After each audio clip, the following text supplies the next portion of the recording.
man in the mid lane. That's right. Jensen here after their victory. Congratulations on keeping the win streak alive. Let's check back in because at the beginning of the season, you guys were all super excited about contracts, bringing him in and integrating him into the team. How is that integration working out for you guys?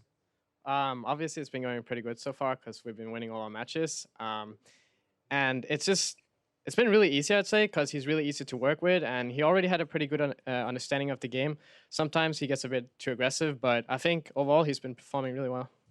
We also heard on some of the listen-ins that Smoothie's talking a lot more, being pretty vocal. How has the shot calling kind of developed? Do you guys have a main person for any area of the game, or is it still kind of a democratic thing?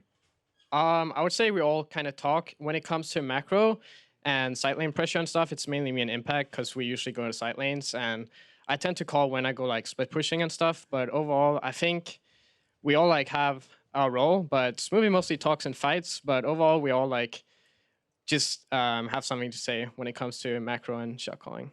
As for contracts, is it mostly him telling you guys what area he wants to go to, or you saying, "Hey, I need a gank"?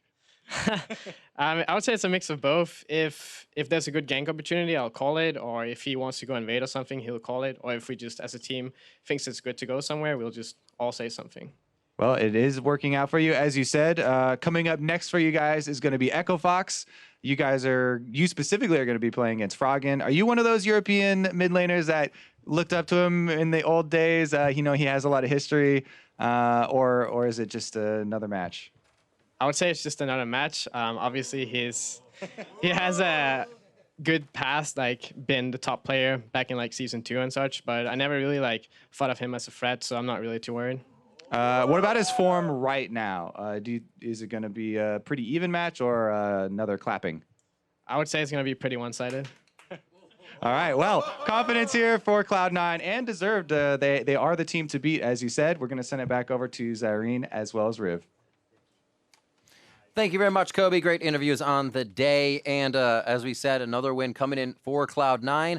Player of the game honors once again going to Impact. This guy has just been able to take his lane down, dominate from his lane, produce results across the map as well, while also flame horizoning once again. Yeah, it was very close between Impact and Jensen because they both do a lot of the split pushing, and they both had 100 CS up over their opponent. But I think that for the tipping point, it was that Impact really he applied the pressure that they had to answer to on the enemy team. That's a little bit of the pick, but that's also a little bit of his play style because we'd seen the matchup previously go the other way. And I think that he did a lot with a little bit less than what Jensen was handed. So Impact, player of the game, but he is just playing phenomenally well and is a big part, as well as the rest of the team coming together, that this is why this squad is undefeated at the moment, and they're the ones to take down. Yeah, we just heard that communication is Jensen and Impact, the two guys that are still crushing. So to get those results as well as have their mind on communication, it's going to be pretty crazy to shut those solo lanes down.